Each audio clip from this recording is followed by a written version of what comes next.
Hello students, उम्मीद है आप सब अच्छे होंगे और अपनी पढ़ाई भी अच्छे से कर रहे होंगे। तो आज मैं आप सबको एक कविता जिसका नाम है वीर तुम बढ़े चलो, इसको समझाने की कोशिश करूँगी। तो इस कविता को हम आज शुरू करते हैं। इस कविता को द्वारिका प्रसाद माहेश्वरी ने लिखा है और इस कविता में कवि ने हमें ये बताने की कोशिश की है कि वीर योद्धा जो होते हैं उन्हें हमेशा धीर यानी कि धैर्य रखते हुए अपने मार्ग पर हमेशा बढ़ते रहना चाहिए।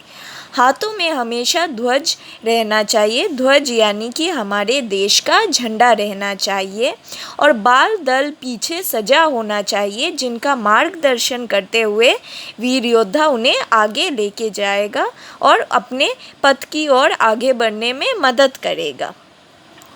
ध्वज को उन्हें कभी नीचे झुकने नहीं देना चाहिए। हमारे देश का झंडा कभी नीचे नहीं झुकना चाहिए या कभी नीचे नहीं होना चाहिए। वो हमेशा सर उठाते हुए आगे बढ़ते रहे और ध्वज को भी हमेशा सर उठाकर आगे बढ़ाते रहे।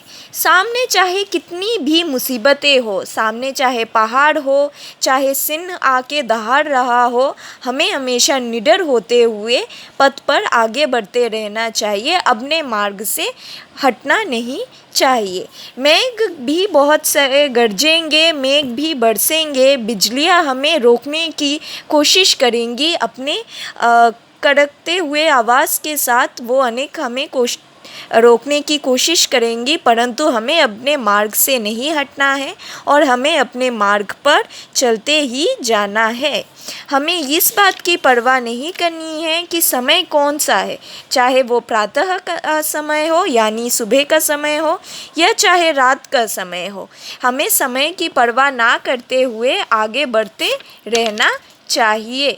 संग चाहे कोई हो चाहे ना हो, यानी कि हमारा साथ चाहे कोई दे रहा हो या ना दे रहा हो, हमें चाहे अकेले ही अपने मार्ग पे बढ़ना हो, बट हमें कभी अपने मार्ग से हटना नहीं चाहिए, कभी पीछे नहीं होना चाहिए। अतः हमें हमेशा आगे बढ़ते रहना है। जैसे सूरज और चांद अपने उगने और ढलने का समय हमेशा निश्चित रखते हुए अपना काम एकदम समय से करते हैं, वैसे ही हमें भी अपना काम हमेशा समय से करना चाहिए। किसी भी रुकावट के आने पर हमें डरना नहीं चाहिए, हमें निडर होकर उनका सामना करना चाहिए। तो इस कविता से हमने ये सीखा कि हमें हमेशा अपने मार्ग पर चलते रहना है, निडर होकर, धीरज रखकर हमेशा आगे बढ़ते रहना है और सबको साथ रखने की कोशिश करना है। चाहे अगर कभी हमारे सामने कितनी रुकावटें हो या चाहे हमें कभी अपने कोई साथ देने वाला ना हो, पर हमें हमेशा अपने मार्ग पर आगे बढ़ते ही जाना है। तो आज हम इस कविता में इतना ही सीखेंगे। उम्मीद है आप सबको समझ आई होगी। धन्यवाद।